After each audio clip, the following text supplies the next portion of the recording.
Justice League Chaos Creator Rimuru times Justice League by Yazu_U. Chapter 12.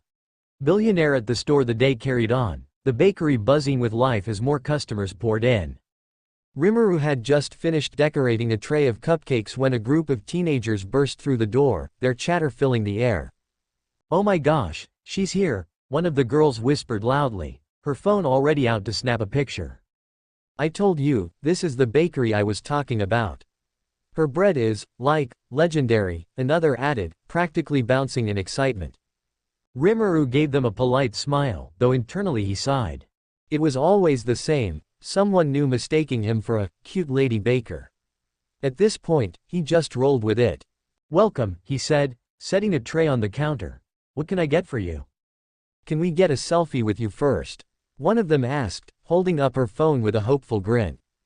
Before Rimuru could respond, Anna popped up from the side, her hands on her hips. "Hey, no free photos unless you buy something," she teased, earning a round of laughter.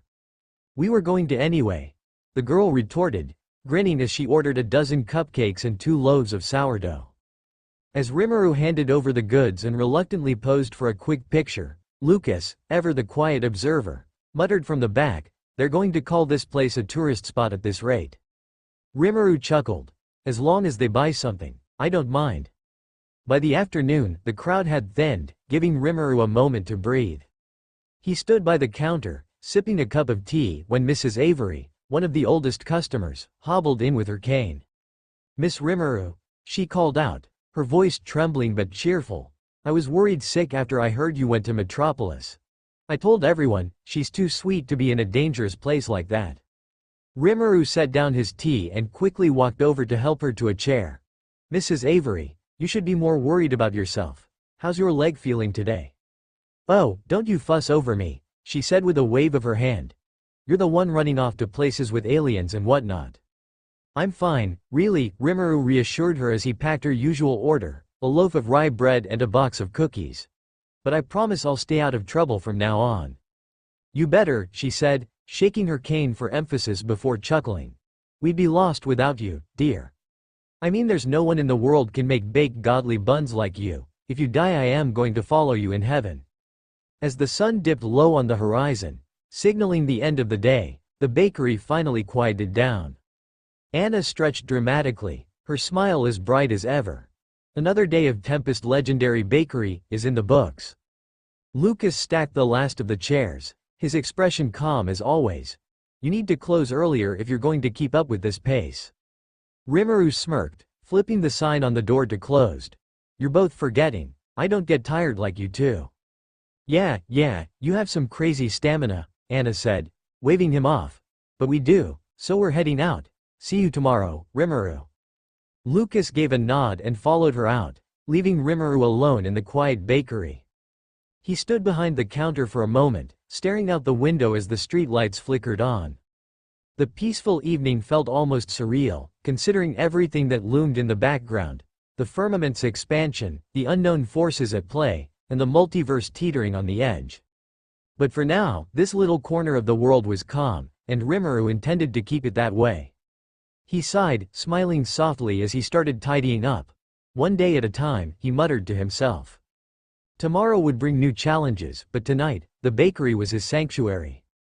The sun rose on another peaceful day in Central City, and Rimuru was already deep into his routine. By 2 a.m., the bakery was alive with the comforting aroma of freshly baked breads. By the time he opened the doors, the usual early morning crowd had started forming. Barry Allen, of course, was among them, arriving even earlier than the day before. "Morning, Rimuru," Barry greeted, jogging in with a grin. Rimuru raised an eyebrow, wiping flour from his hands. "You're early again. Did you camp outside this time?" Barry laughed nervously. "If I don't come early, I'm left with crumbs." He scanned the display, his eyes lighting up. "I'll take 3 of those cinnamon rolls, 2 croissants, a loaf of sourdough. Oh, and throw in some of those blueberry muffins." Rimuru packed the order efficiently, muttering to himself, "Does this guy even have a job?" Barry, pretending not to hear, smiled sheepishly. By the way, you're doing an amazing job here. You know, as always." He grabbed his bag and zipped out before Rimuru could comment further. By noon, the bakery was bustling. Anna fluttered around, chatting cheerfully with customers, while Lucas worked quietly in the background, organizing shelves and clearing tables. Rimuru stood behind the counter, enjoying the rhythm of the day, when the door suddenly swung open, and the room fell into an immediate hush. In walked Bruce Wayne, the billionaire playboy of Gotham City. Rimuru blinked in surprise as the atmosphere in the bakery shifted. Conversations stopped, eyes widened, and a few girls in the crowd squealed softly. One even fainted right on the spot, caught by her startled friend. "Is that Bruce Wayne?" one woman whispered loudly, clutching her phone like it was a lifeline. "Why is he here, in Central City?" another gasped. Bruce, ever the picture of composed charm, offered a polite smile as he approached the counter. His piercing gaze scanned the display. "Good afternoon," Bruce said smoothly, his voice as rich as his bank account. Rimuru tilted his head, not entirely sure how to respond. Welcome, what can I get for you?" Bruce studied the menu board briefly before replying, "A baguette, a loaf of sourdough, and 2 of those apple turnovers, please." "Coming right up," Rimuru said, quickly assembling the order. As he worked, he couldn't help but feel the weight of Bruce's intense gaze. Bruce looked around the bakery, taking in the cozy decor and the steady stream of customers. "You built quite the reputation here. Did you do this all by yourself?" he commented. "I've heard the bakery here has quite the godly hand of a chief." Rimuru snorted, tying the bag neatly. "It's just bread. Not sure what's so extraordinary about it."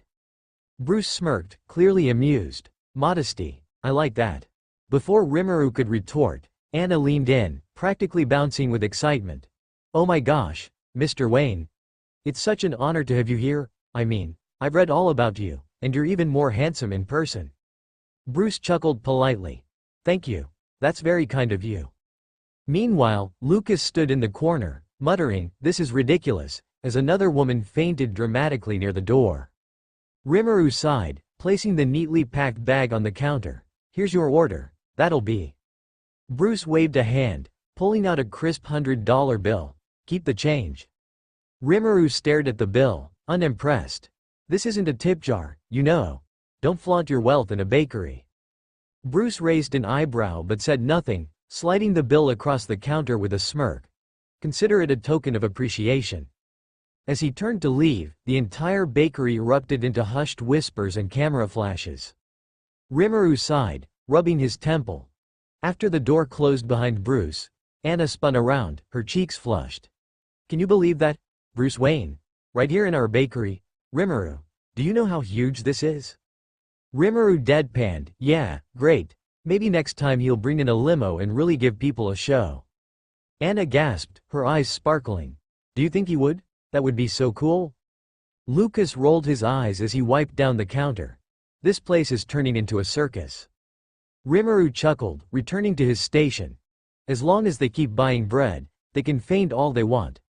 The rest of the day carried on with the same energy, customers coming in with stars in their eyes and excitement in their voices, all talking about Bruce Wayne's mysterious visit. Rimuru, meanwhile, just focused on keeping the bread stocked, muttering to himself about how complicated normal life could be.